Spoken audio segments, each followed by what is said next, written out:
guys have edge a little bit more? Does that get them a little bit more fired up to take on a challenge like this? Well, I think a little bit, if you back that up just a little bit, we've got a pretty good understanding what Michigan State brings, and this isn't their first time at being number one in the country. They're just good. So there's a respect factor there, but also, you know, I think our group believes in themselves and understands that, you know, if you're going to beat a team like that, you're going to have to go win a hockey game. They're not going to give it to you. They're good between the posts. They're as tight defensively. They take away the middle of the rink. Special teams are solid. They're a little heavier than they've been previously, but they've got that with experience and youth. So they're going to have 12 forwards or plus and 6 defensemen that are focusing on getting their job done. We've got to worry about us, and understanding that when you go on the road in the Big Ten, it's hard to win hockey games, but if you want to be where you want to be at the end of the year, you need to do it and do it well.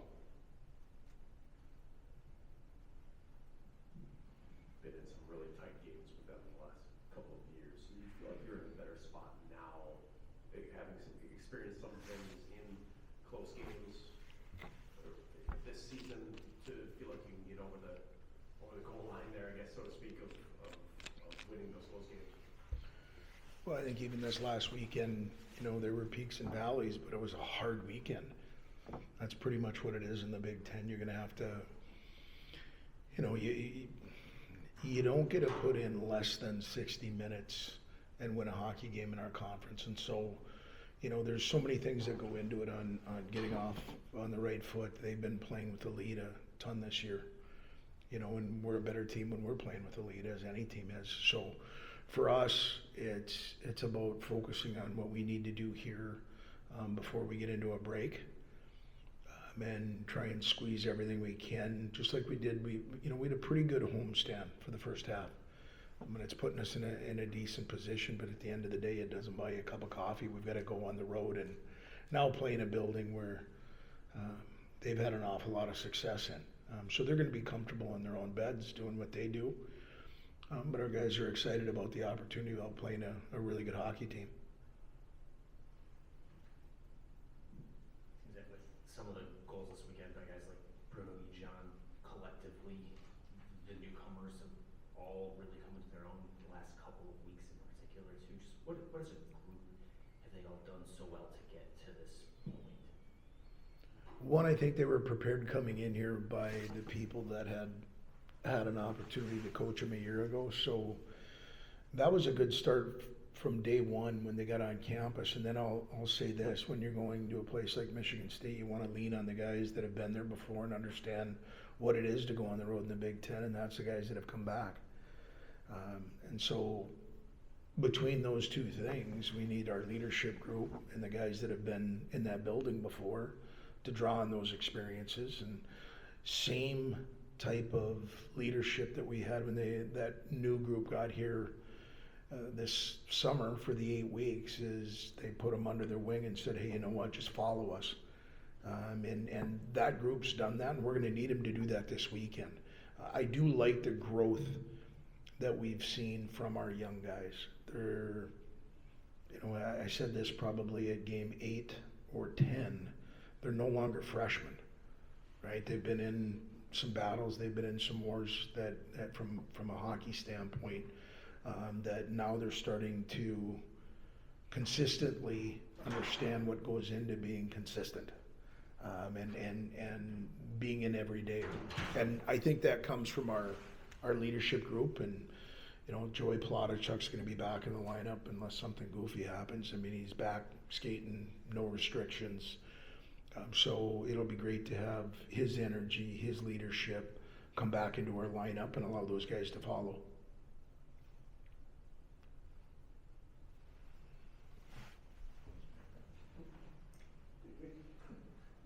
Well, you guys said all the right things last year, and there's no reason to doubt any of that. But like, how much more fun is it to come to work? What's the attitude like when you're getting the results you think you deserve? You know what? When you're preaching what we preach as a staff on the idea of being everydayers, and there's only certain things you can control. And that's really today. And for us as a staff, is it more enjoyable? You know what's more enjoyable is seeing some of those guys have a benefit from doing the work that they've done. Seeing this leadership group learn from some of the things that they wanted to make a part of themselves because of what they saw with Owen Lindmark, and then putting their own spin on it and saying, okay, we're going to do this a little bit different because this is what works for us. So from that standpoint, you enjoy seeing your players put the work in and be rewarded for the work. And so, you know, our guys are pretty good about staying in the present. We try to do the same thing as a staff because that's what we get to control. And we're in it together, and that group's done a really good job, and hopefully we can continue to help them get in a direction that today was really good, right? So today was fun. when we're going in the wrong direction and we're not quite all on the same page, as a coach and as a staff, you look back and you point a thumb first. It's not at the guys. So this group's been pretty resilient. They've been okay being held accountable. They're holding each other accountable, and hence I think we're seeing some progress on a weekly basis, and we're going to need that. We've got a couple of days left here when we get into the battle against a really good team. Back at last weekend, a couple of the goals against were not necessarily right off of a rush, but off of that next 5 seconds, you know, where it maybe breaks down a little bit. Is there something there you can take out of that as a teaching tool to say, here's how we handle this better, or is there, has that been something you've noticed over the course of the season, or is that just kind of something that popped up? I think we've slowly been getting away from some of our detail, and I always try to go, statistics don't tell you everything, but they are a pretty good barometer on where you're at, and we discussed it today. I think there was a focus on us because we did not know, were we going to be able to have secondary scoring? Were our guys returning? Were they going to be able to turn around a season that maybe they didn't like what they had the year before? And as we've gone through that and become a better team offensively, I do think our detail away from the puck, our detail at, you know, the opportunities we're giving up, the second and thirds, and even the volume.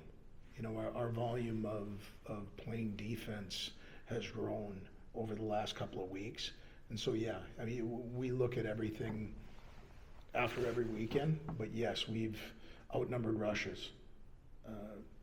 I thought Ohio State did a really good job, and Michigan State will do the exact same thing at getting their D involved in rushes.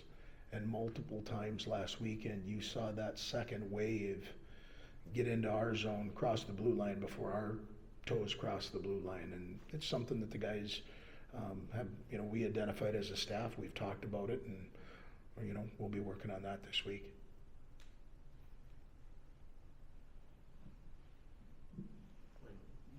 Morrissey's obviously been involved offensively on a lot of goals, assisting on a lot, but when he's finding the back of the net himself, as he has gotten himself back into the last handful of games, just what extra does that add to the offensive attack, and how do you want him balancing that role between being a playmaker and a scorer? Well, and I'll answer that a little bit with Todd's last question. It's great to see him. He's starting to become consistently.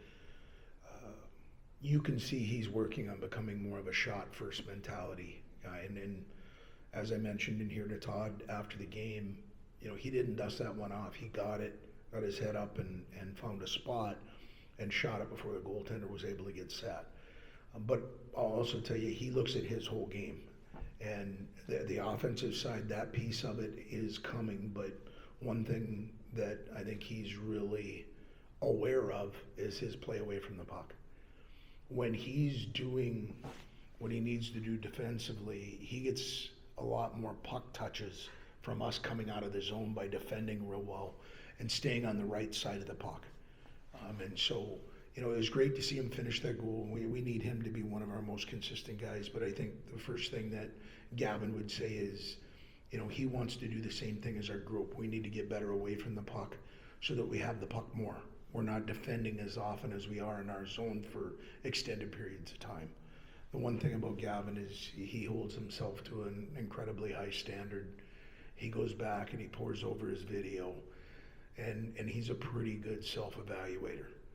So those are some of the things that we've talked about, but I do want to say when you have a guy like him, you want him to be and feel like he's a difference maker, and he was in the overtime goal. Anything on Osborne and how that might impact him? I know he's got the possibility to be able to say Paul after Christmas, but I don't know how this impacts that. Yeah, you know what? It's staying with him for a bit. It's been a struggle for him. He's trying to work on his dailies as far as not shooting pucks and getting in the weight room, but just trying to get healthy. Being able, you know, he's blessed with two incredible parents, and our medical staff are just trying to make sure that we're waiting for this thing to turn and go in a good direction so that he can get back on the ice, but he won't be available this weekend. And so that's been, you know, something that, again, it's some adversity, and he's focusing on right now making sure that he's doing everything he can to take care of his academics and not getting behind in that. And hopefully sometime real soon here he'll be getting back on the rink, but it won't be here in the next 48, 72 hours. Joe's in a really good spot, as I mentioned earlier. He's finally gotten through a little bit of that crud, and there's a lot of it going around, and I'm hoping that we can stay away from it here for at least the next 4 or 5 days.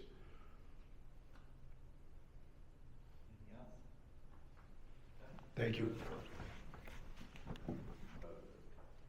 Takeaway, what do you take away from last weekend? How much is there teachable out of Saturday's game in terms of how you want to, you know, possess the puck and prevent rushes and chances of going the other way?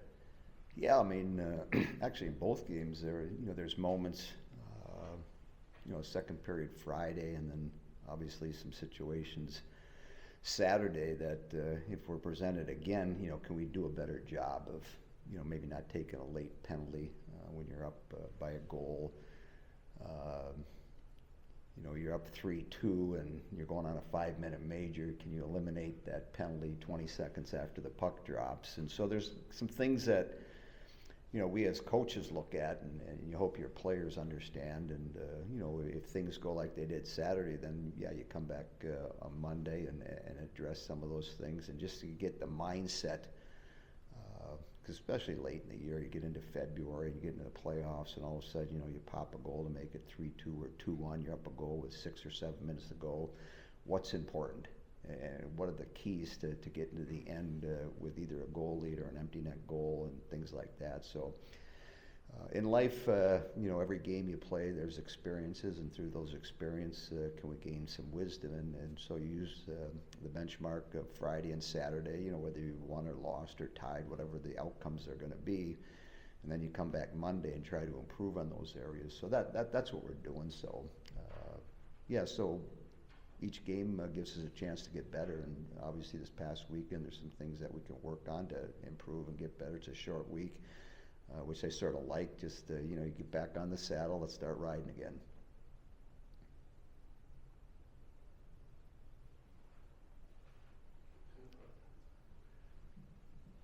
How do you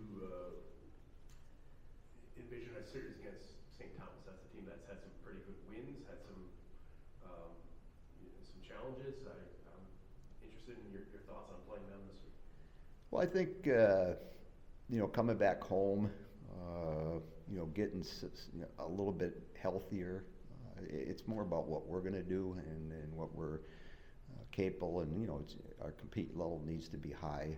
Again, the recipe for success and winning doesn't change, but are you going to be able to do that? And so, can we win the special situations, the power play and the penalty kill game that goes on within the 60 minutes and do the things necessary and manage the puck.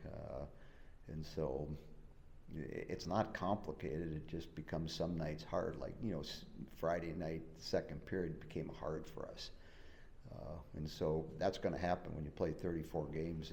All your games aren't going to be perfect. Every period's not going to be great. So it's like, can you adjust? Can you make adjustments when things aren't going well and simplify the games, things we talked about.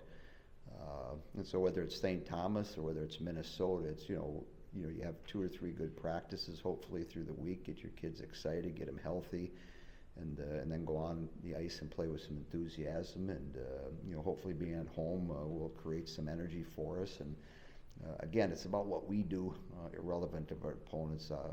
Everybody in our league's capable of beating anybody on any given night, and so everybody's got good goaltenders. Everybody's got good players now. So it comes down to the team that's going to have a chance to be successful is the one that's going to do all these little things. There's probably 4 or 5 things that you can look at, and if we do better than St. Thomas in those areas, chances are we might win the game. Looking at this weekend, it being the first time you had your full group at your disposal. Not sure we'll be there yet. Just, is there anything extra that you kind of took away from having that available over those 120 minutes at least? Well, I think the big thing, and we talked about it, before we started the season, what we do off the ice collectively within our team and the chemistry we have with the kids coming and going, and when they come back from those events, where are they? Where's their headspace? And so it's the first time we went through them playing a couple games when they played the rivalry series. And history tells me when I was on the men's side and those kids came back from the under-20 tournament that played here, where are they emotionally after going through 2.5 weeks of high intensity games, emotional games. Now they come back to their home. Where are they and where's their headspace? So it was the first time that we've been healthy in a long time, but then you're managing different things that if the kids are in a good space, things probably become easier. If they're not, they become harder. So it's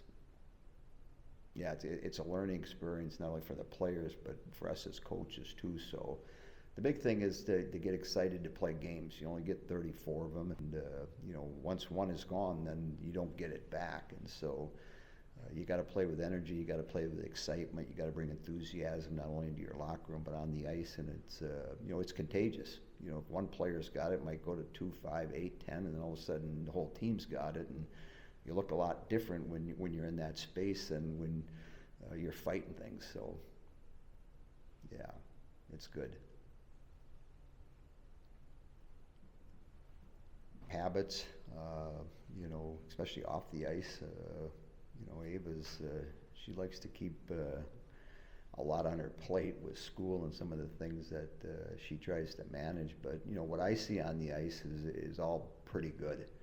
And so, players have different ways of relaxing. And so some might go down to the local coffee shop, or somebody might go in and study with a group of people, and some might just like to have a lot of things on their plate, and that seems to be Ava's space. And so have good conversations with her, get her opportunities in practice to work on things that continue to she wants to improve on, and then I think through those lines of communication and what you see on the ice, you get a feel if she's got energy, if things are going well. But in Saturday's game, she made a bunch of quality saves that kept us in a position to win a hockey game. And so that's all you can ask for. And some kids like a lot of things there. Some kids like to manage a fewer things, and so everybody's going to be a little bit different in those aspects. But you're monitoring all kinds of things both on and off the ice, and then you make decisions on what you feel is best for the team. Anything else? Sure. What the heck? As you said, you've had people coming and going and whatnot, but you're a couple months away from being without your whatever, Yep. your best players for a couple weeks. Can you talk a little bit about the process of getting ready to replace those? I mean, obviously you've had to do a little of that, but what is the process like, and where have you been in it? I think for, knowing that that's coming, what can we do today to not only get those kids ready for different roles, but what can we do today to get ready for St. Thomas? And so one thing you can't do in this business is look too far ahead. And so what can we do to really prep ourselves for a couple tough games on a short week, Thursday and Friday night? And then, I've always in the business of, we're going to take information from both of those games and then get ready to go down to Nashville next week and do the same thing, and then take a little bit from all that and get ready to go and finish the first half down at Ohio State, which, will be a big challenge for us. And then I think to answer your question, then we get a little bit of a break, and then you can sort of prep yourself for the next month. And maybe for the next part of the season, and then get yourself into a position, because that second week, part of January, they'll actually announce the Olympic team, it sounds like, and so then we'll have more information that's accurate and that's true as far as who's going, who's not going to go, and then again, we try to build a plan within the coaching staff, and then try to execute that within the players and us working. The big thing is, for me, is to work with the individuals, work with the team that's here right now, and how do we make them better?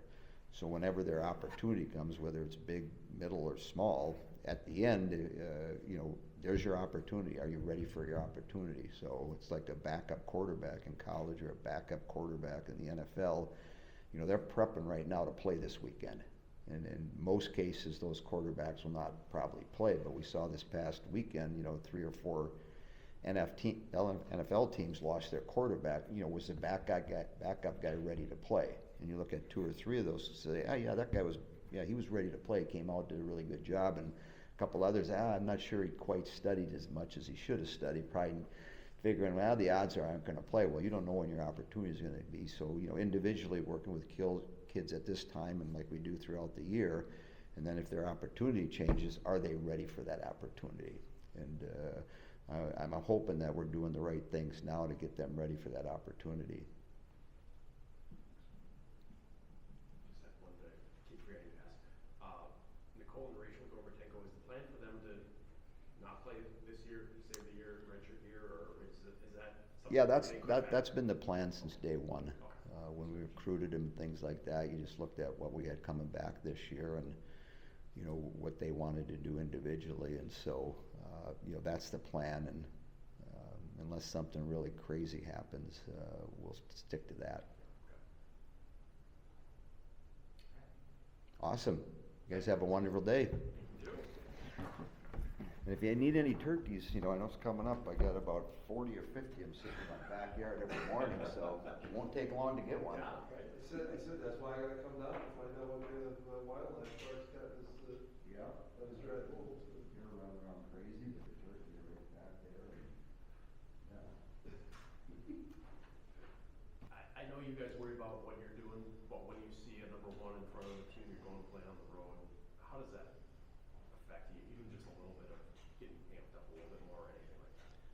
Yeah, I don't think it changes our mindset going into the weekend. I think it's more of just, it's obviously exciting. They're the best team in the country, and they're number 1 for a reason, and everyone wants to play the best, so I think that gets everyone a little bit more excited. You've all obviously had some big games, some close games against this upcoming group in particular in recent years. It's a little different group here, a little different group there, but just what do you remember from those games, and what are you trying to take from that recent experience in this weekend, if anything? Yeah, I think every time we played them, it's been a battle. They're very heavy, very efficient, simple, and we match up well against them. We're the same way. We're heavy, simple, fast, and so I think the guys that have played them a bunch over the last 2, 3, 4 years can inform the younger guys how that is, and going into the weekend, how it's going to be a battle, and get ready that way.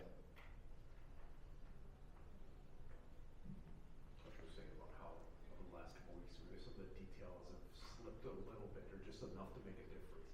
How do you get back to that and get back to where you need to be, and emphasize that as things are going on? I think that just starts from the top down with the older guys and the leaders, just emphasizing that it can be a long season, and if you don't stress those things day in and day out, starting on Monday and then eventually stacking days to Friday, then they can slip, like Coach said. And so I think it's just the leaders, the older guys, vocalizing that to the younger guys every day.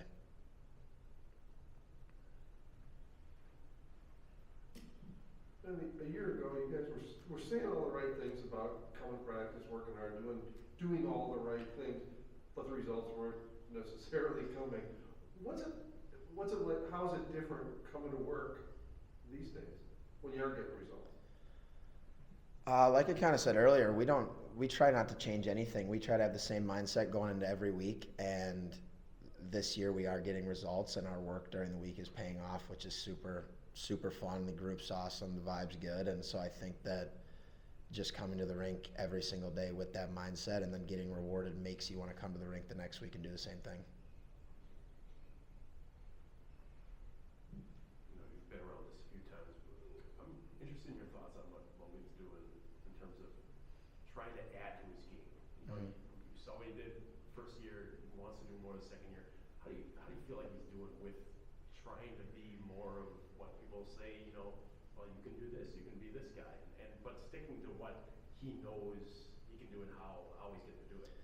Yeah, I mean, he has all the natural ability in the world, and he knows that, but I think that this year he's been focusing on just simplifying a little bit, and that's paid off. He's had an absolutely awesome start to the year, and I think he's only going to keep progressing.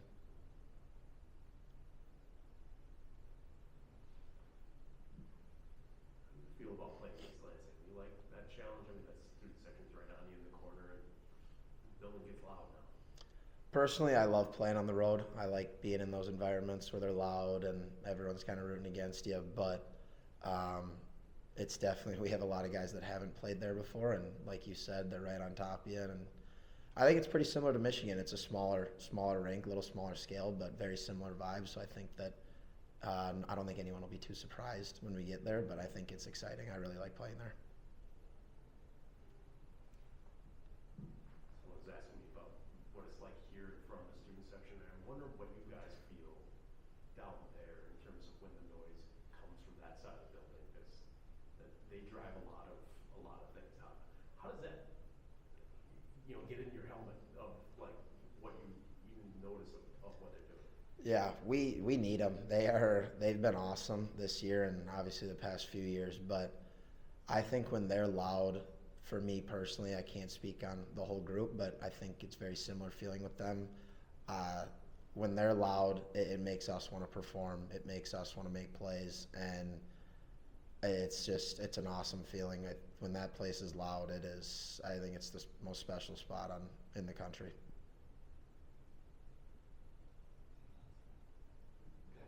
Awesome. Thank you, guys. To answer this one, what takeaways do you come out of last Saturday's game with in terms of, you know, is it finishing off a series? Is it, you know, being more detailed? How do you, you know, because I know when you have a lead in the third period, you want to close it out. Yeah.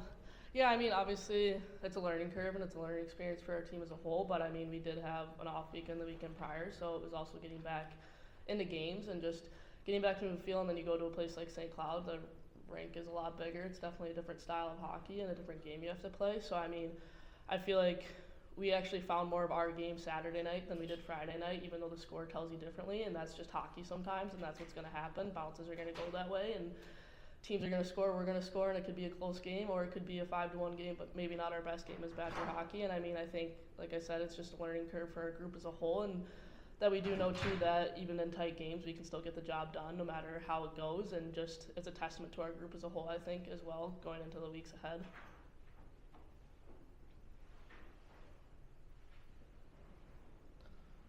What, if anything,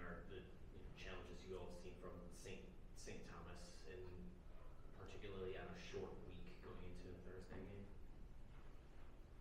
I think a lot of it is just like going to be getting our bodies right because, you know, we're coming off a physical series and the rink is bigger, so you're skating a lot more. And so being able to just recover as best as we can and get ready for St. Thomas and just kind of take the lessons and, you know, the mistakes we made and clean those up this week and just kind of get ready to, you know, play back at home versus St. Thomas. So what does it mean to be part of a 200-point club here at UW? And there's some pretty impressive names that are part of that.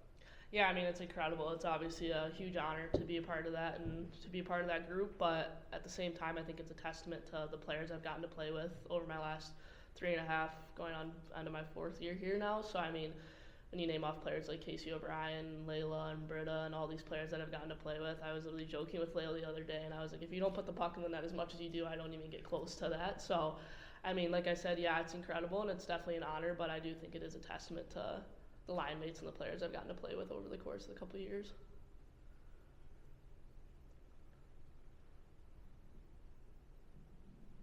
Kelly, do you guys enjoy Thursday games? I mean, playing it early, not having a longer week. I mean, Yeah. makes the next week longer, I know. But how do you feel about these games? I haven't played a Thursday game, I feel like, since like last year. So I don't remember exactly what it's like, but it's different. Definitely the games like when you have school during the day, it's a little bit different.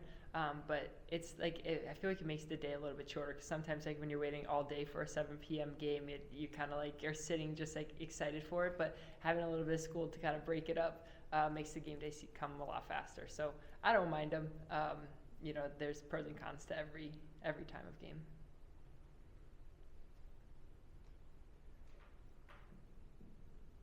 Kirsten, getting the lines all kind of put back together for at least a second there over this past weekend. I mean, what was that like, kind of feeling? Just you have your pieces in the right place going forward. What might you be able to take away from that in the next few weeks? Yeah, I mean, obviously it's good that we have pretty much everyone back now, and that it was kind of how it was the start of the year for us. I mean, it was good to kind of get that rolling again and kind of get that feel back of our group, and then at the same time you're still playing with new people and coach is kind of still figuring things out, but it's nice to definitely get our roster back to where it was and kind of be able to gel and figure out things a little bit more naturally rather than having to do certain things because certain players are out at the point in time. But yeah, I mean, I definitely think that it's going to cause us to keep rolling the next couple weeks and finish out this first half good.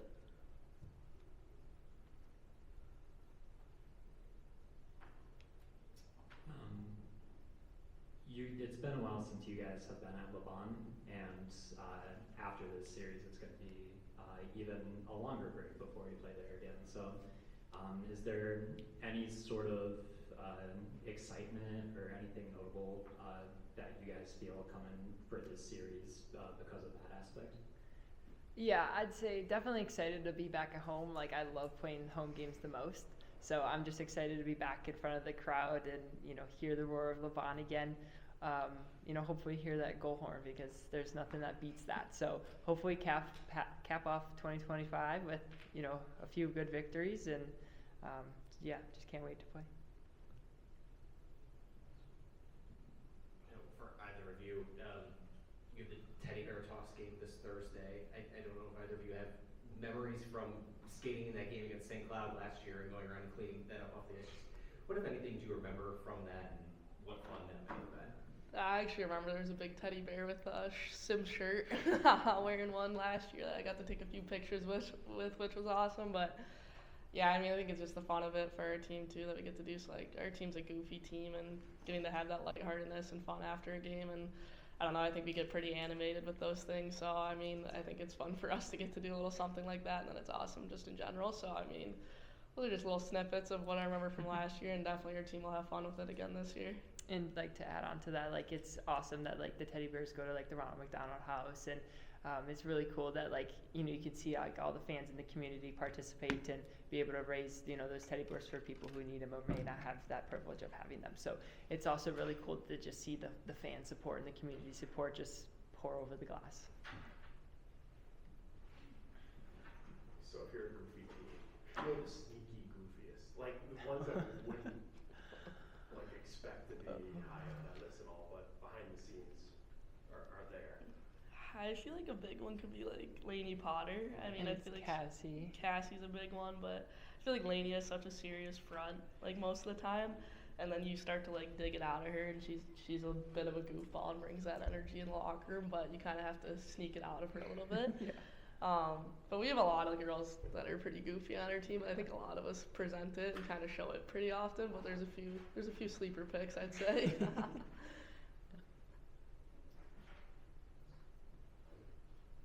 Thanks. Thank you. Yeah, thank you.